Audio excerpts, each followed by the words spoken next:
Debat Capres 2024 yang pertama telah selesai digelar Selasa malam 12 Desember 2023. Perdebatan antara Prabowo Subianto dengan Anies Baswedan menjadi sorotan. Keduanya kerap menunjukkan gestur yang lucu dan beberapa kali mengungkit masalah masa lampau mereka. Berikut kumpulan debat Anies Prabowo. Masalahnya bukan kekerasan. Karena ketika bicara kekerasan di Jakarta aja ada 3 pandangan. Ada yang menganggap ini terorisme, ada yang menganggap ini separatisme, ada yang menganggap ini kriminal. Di kita aja di Jakarta ada perbedaan pandangan. Apa masalah utamanya? Masalah utamanya adalah tiadanya keadilan di tanah Papua. Itu masalah utama. Oke? Jadi tujuannya bukan semata-mata tentang mentiadakan kekerasan. Karena damai itu bukan tiada kekerasan, damai itu ada keadilan. Itu prinsip utamanya. Nah, jadi caranya bagaimana? 1. Atas semua peristiwa pelanggaran HAM yang terjadi, dilakukan tindakan penyelesaian hingga tuntas. Oke?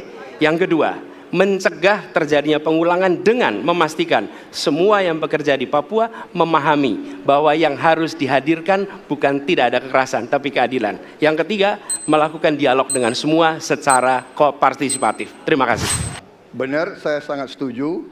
Kita harus ada pendekatan dialog. Benar, ya. Dan saya juga setuju. Harus. Tunggu dulu, aku mau jawab.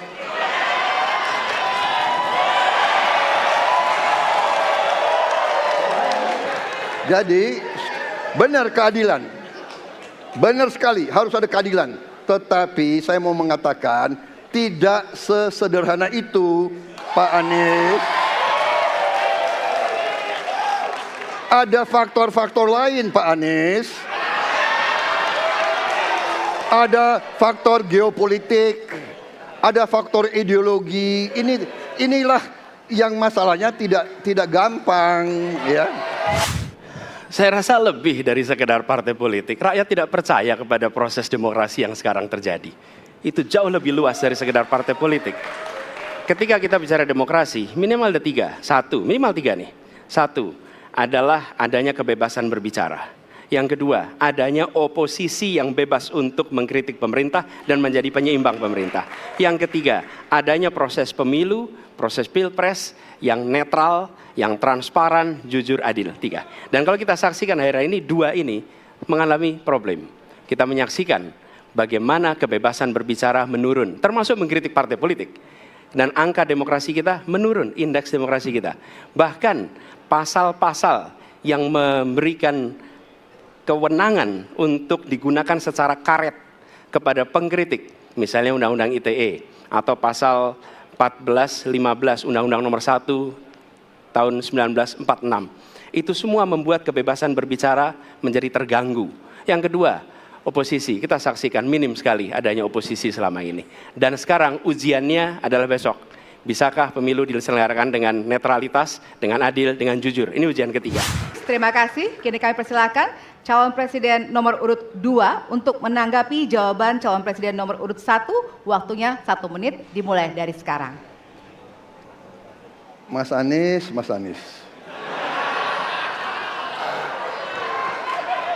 Saya berpendapat Mas Anies ini agak berlebihan.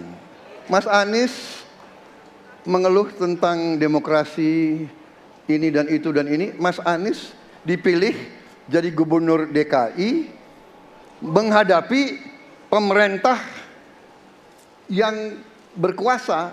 Saya yang mengusung Bapak.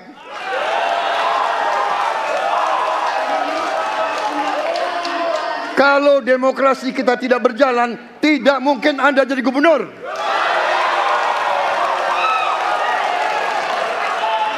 Kalau Jokowi diktator, Anda tidak mungkin jadi gubernur.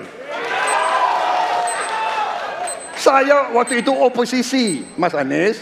Anda ke rumah saya, kita oposisi, Anda terpilih. Waktu habis, Bapak. Harap tenang, Bapak Prabowo. Baik, terima kasih.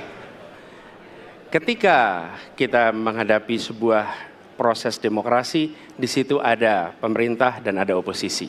Dua-duanya sama terhormat. Dan ketika proses pengambilan keputusan itu dilakukan, bila ada oposisi, maka selalu ada pandangan perspektif berbeda yang membuat masyarakat bisa menilai. Karena itu oposisi itu penting dan sama-sama terhormat. Sayangnya tidak semua orang tahan untuk berada menjadi oposisi. Oke? Seperti sampaikan Pak Prabowo tidak tahan untuk menjadi oposisi. Apa yang terjadi?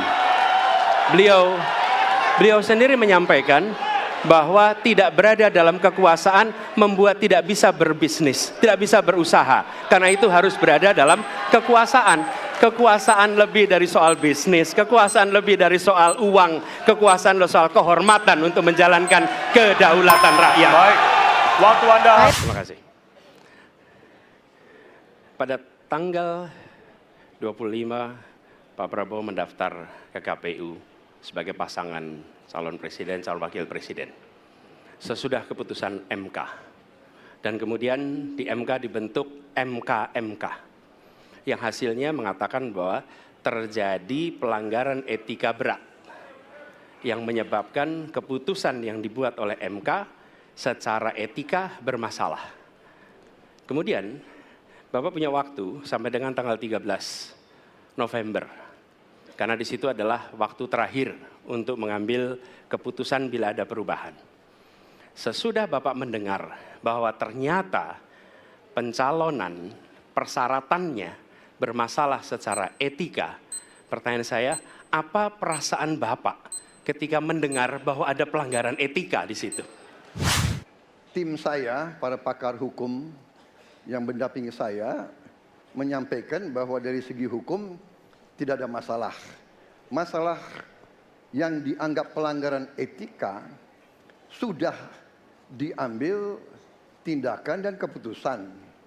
Ya, waktu itu oleh pihak yang diberi wewenang, kemudian sudah ada tindakan, dan tindakan pun itu masih diperdebatkan karena yang bersangkutan masih memproses.